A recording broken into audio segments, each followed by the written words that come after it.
Sislin came to the UK from Jamaica in 1961. Well, for me, it wasn't bad, you know. I mean, it was cold. After World War II, there was a big shortage of nurses needed to work in UK hospitals. The government at the time had established a national health service, but there were not enough medics to deal with the demand. So the Department of Health and Labour launched various campaigns encouraging young men and women from the Caribbean to come and work in Britain. I started off at a hospital called Croydon, Queen's Hospital. I did my training there. Sislin worked as a geriatric nurse for 5 years at Queen's Hospital in South London. But she always dreamed of doing something else. I always wanted to become a police officer, you know, and I thought if and when I get the opportunity, I am going to do what I want to do, which was to be a police officer. But at that point in the 1960s, there was not and never had been a black policewoman in the United Kingdom. But that wasn't something that was going to stop Sislin. In 1968, she saw an opportunity. I was at work and I was on my lunch break. And I was reading the Daily Mirror. And going through the papers, I saw this advert. They were recruiting police officers. So I looked at it and I thought, why not? So I cut this thing out and I put it into my nurse's pocket. So Sislin filled out the application and posted it off. 2 weeks later, the Metropolitan Police sent her a form. I penned at the bottom of it that I was a black woman because I didn't want, if I had succeeded and when they see me, they would think I didn't know she was black or something like that, you know. So I specifically wrote there that I was black. Sislin made it past the first stage and travelled to London, Victoria for an interview. When I entered, I mean, this place was packed with all kinds of people. And when I looked, I was the only black person there. So I thought, don't stand a chance. But I'm always a confident person. She stood in front of a panel and they asked her, why do you want to leave nursing to join the police? And my reply was, yes, nursing is a worthwhile career, but one isn't doing exactly what one wants to do until one is doing exactly what one wants to do. And they said, oh yes, that's true. And that was that. And then they said, oh, we are very excited to tell you that you have passed. And that was that. I travelled nearly 5,000 miles to meet the UK's first black policewoman and to hear why 1968 was a transformative year for Britain. Welcome to the Sky News Daily Podcast with me, Noel Phillips. Thanks for joining us as we examine this story for Black History Month. On today's episode, she goes for things that she wants, and by doing so, she inadvertently made history. I also find out about the public reaction to Sislin joining the police force. They didn't want a black police officer. They have to make it known. Yeah, I got quite a lot of letters, came through Scotland Yard.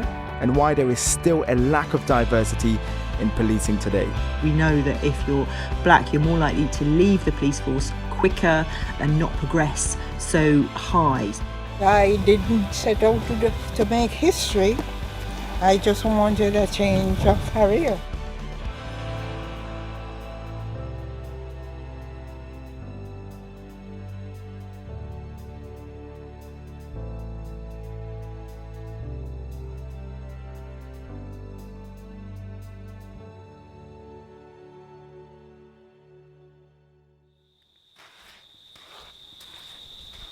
So I've just left Kingston International Airport and I've got to say the first thing that hits you here in Jamaica is the heat.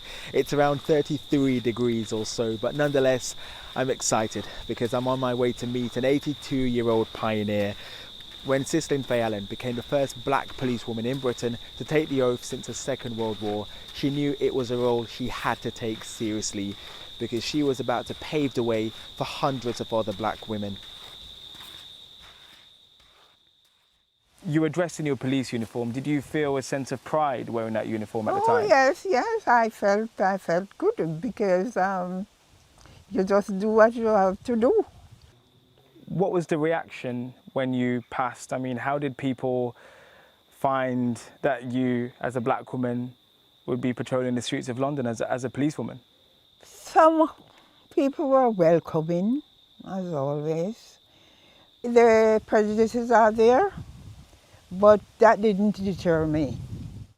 Sislin's first posting was at Fell Road Police Station in Croydon. As she said, she received a mixed response from the public. Congratulations, some stares. At one point, she was chased by reporters and nearly broke her leg, attempting to get away. But something she wasn't prepared for was the discrimination she experienced from her own colleagues. I could remember one of my batchmates. We were in class and we did a paper, and she was sitting beside me. So when we got the result, she wasn't very pleased at all. She said, "How come I got such a high mark?" And then she said, "Oh, it's favorism." So she was angry that you, as a black woman, had passed the process to become a police officer. No, yes, she was livid. I mean, it's unheard of at that time. It wasn't just a shock for people in London to see a black policewoman. It was also a bit of a shock for your family as well, wasn't it? Oh yes. I know they were going to say, "Oh, you know, don't," because there was a stigma that's attached to the police in that time. They think more or less it's dangerous and it's bad. So, you know, they didn't think it was a good idea. But that's what I always wanted to do, so it didn't bother me at all. There was also a lot of people who were angry and were complaining to Scotland Yard about you being a police officer, weren't there? Oh yes. I mean, they didn't want a black police officer there or whatever, you know, and they thought, well, they have to make it known. Some of them were livid. I mean, I got quite a lot of, you know, letters because it came through Scotland Yard. There were some very nice letters, but there were some horrible ones, I was told. I've never seen them because they didn't give them to me. What about aspirations? Were you hoping to have climbed the ranks and to become a senior officer? Because you left the force in 1972, didn't you? Yes, I did. I had to leave because of family commitments. But when you returned here in Jamaica, you continued your career. You became a policewoman here in Jamaica straight afterwards. Yes, I joined the force, and then out here, and then I spent 4 years and 8 months there also. You've obviously left a legacy behind where you've paved the way. You're seen as a pioneer, someone who's opened doors, shattered glass ceilings. And if it wasn't for you, perhaps we wouldn't see the many black police women we see today in Britain. How does it feel? Do you feel like there is still a long way to go? Or do you feel we're in a good place at the moment? I think you still have a long way to go. But at the end of the day, I was glad that I was able to inspire so many people that take up the challenge, you know, and they're all doing a good job. I would recommend it because it's a very worthwhile job, right? And you can get a lot of satisfaction out of it, you know. And just don't let anybody tell you that you can't, you won't. You know, if you want to do something, you just go out there and do it. Coming up, I speak to Sislin's daughter about the impact her mother's legacy has had on British policing today.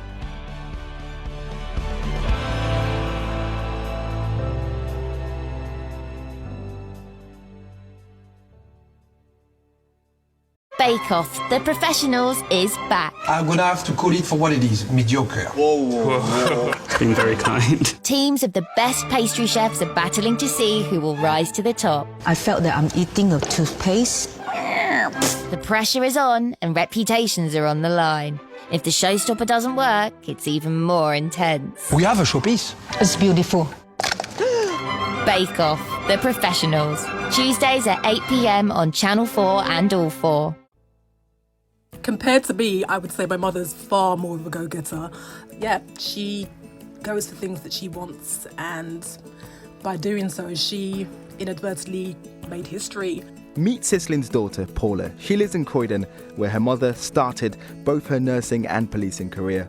Paula wasn't born when Sislin was in the Metropolitan Police, so she had no real idea of what her mom had done. Paula is the youngest of Sislin's two daughters, and as a child she told me she remembered seeing her mom in her police uniform. My mum is a very confident, charismatic lady. Her motto, the thing that I heard the most when I was growing up, and which I think a lot of Caribbean people and people of Caribbean descent can relate to, is just get on with it. So anything that I was moaning about, she was just like, just get on with it. She was supportive. She gave me a very firm moral compass, and she's fun as well. She's a fun person, fun personality. For me, I realised years later what she did was extraordinary. I saw she had this really fantastic picture of her graduation from the force at Hendon.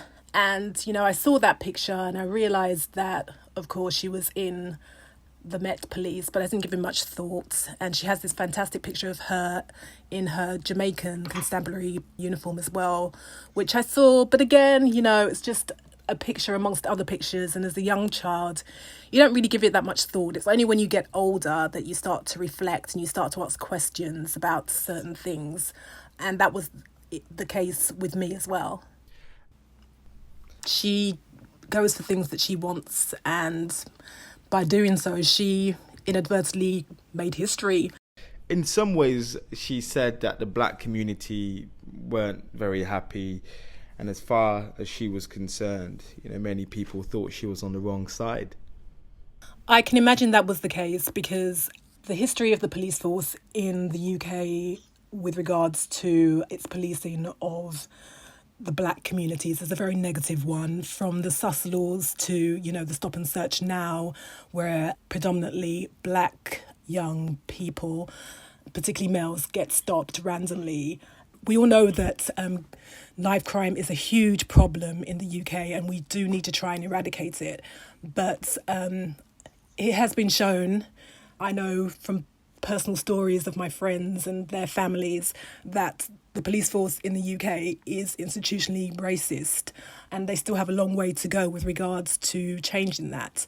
I'm not saying all police are racist, but their approach, instead of working with the black community, seems to be kind of trying to put the black community down, which is not helping anyone, in my opinion. But in some ways, when your mom joined the police, that was seen as a moment of progress, a moment of change. So do you feel in some ways we've come a long way, but you're not happy with where the police is, because in some ways do you feel they should be doing a lot more to sort of reflect your mom's legacy and what she's done, and the fact that she has shown that black people can be police officers, and there is a place in policing for people of colour? I think there definitely is a place for people of colour within the police, and they're definitely needed. But I feel that a new approach is required. I don't know exactly what. Change has happened, but as with all change comes slowly. And I think the only way we're going to really see any progress at all is when more and more people of colour get into positions which have an impact, positions in which are higher up the chain, which allows you to create policy and to get things done, which benefits all people and brings equality into policing, which doesn't exist at the moment. The police force at times can be seen in a really negative light, but There are a lot of good police officers doing a lot of good work out there, but that's not really highlighted because of the function that the police plays within society at large. So I would say to anyone who comes from a background who, is underrepresented and wants to join the police force because they really feel that they can make a change, do it. Use my mother as inspiration and go for it and just do it because you're needed. Whilst talking to your mom in Jamaica, I was also introduced to a cousin of yours who thought it is about time that your mom is recognised in the form of being given a blue plaque or the Queen's Policing Medal or just something while she is still alive. She believes it's time for her to be honoured. I can't disagree with her. I think that that's very much needed. Very much needed. I mean, we see what's happened recently with regards to statues being pulled down around the country because of their links to the slave trade. My personal opinion on that is that we need to find a way in which our history, these things are recognised. So perhaps not pulling down these statues, but putting something up which actually says that this person was also involved in this, not just making someone seem completely guilt-free. I realise that, attitudes have changed, but it's really important that we acknowledge the role of slavery, the racism that was built up around slavery to justify keeping black people in bondage, and the legacy that still exists today. There's no point.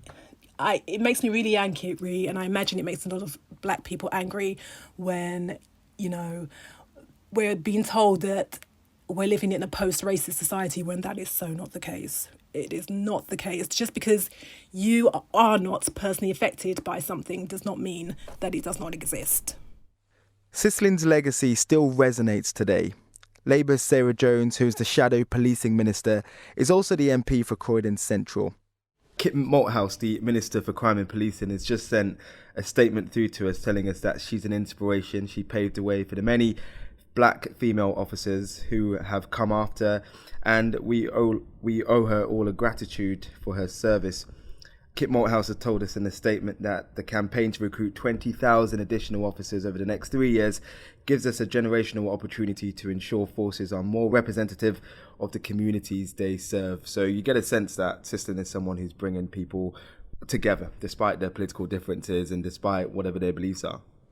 Of course, and Kit and I will disagree on many, many things, and we will continue to do so, rightly because of my views on his policies. But I think on this one we agree, and we all want to see a police force that represents the communities that they serve. That's certainly what all of the police officers, all of the senior police officers I've spoken to since Black Lives Matter, who are working really hard on a programme of reform within the police service so that we can get these things right.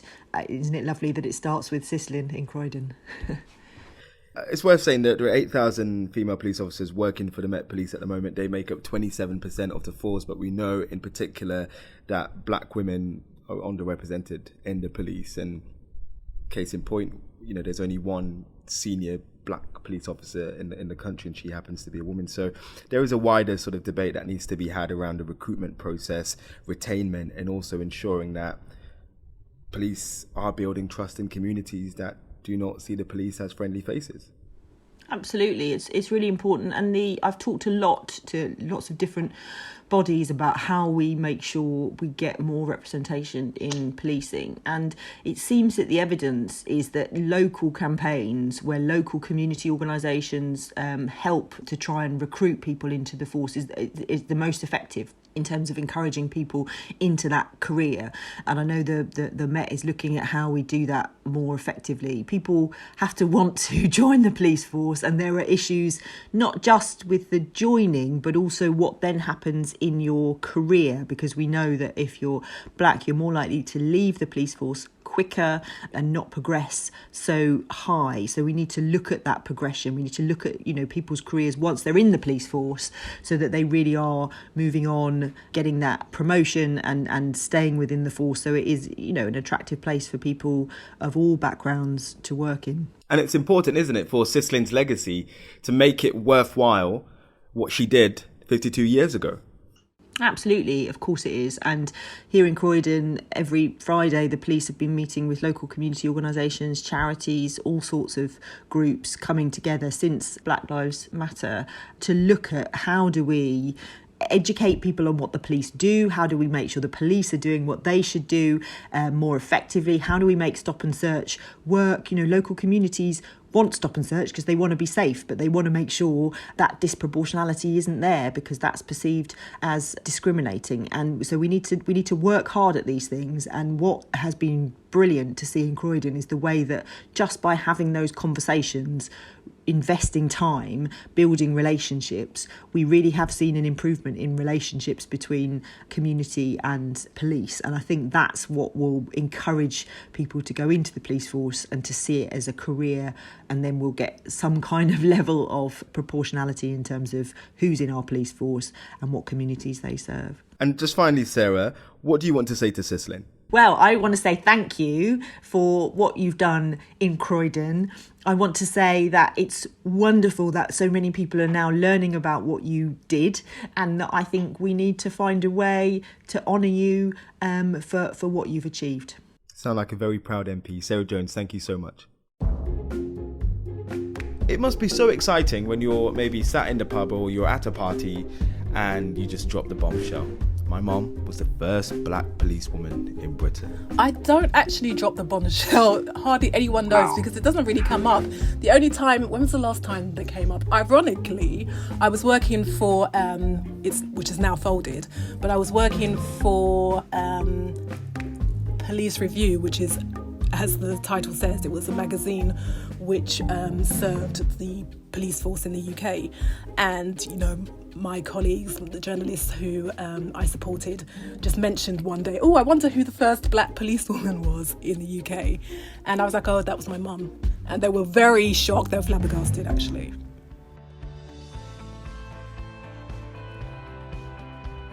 That's it. Until next time. My thanks to Paula Allen, Sarah Jones, and of course, Sislin Fay Allen. Head to Sky News for more of our Black History Month content, including the video of my interview with Sislin. Thanks for joining us for this edition of the Sky News Daily Podcast, hosted by me, Noel Phillips, and produced by Nicola Ayres. Don't forget to subscribe on Apple Podcasts or whichever podcasting app you prefer. And if you've enjoyed this, please do leave us a review.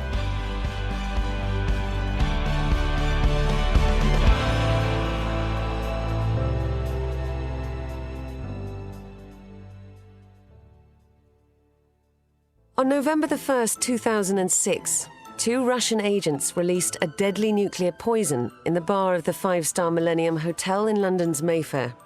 The agents were on a mission to kill former KGB spy Alexander Litvinenko.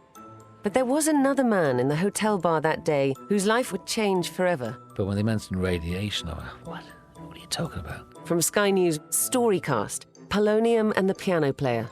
Subscribe now wherever you get your podcasts.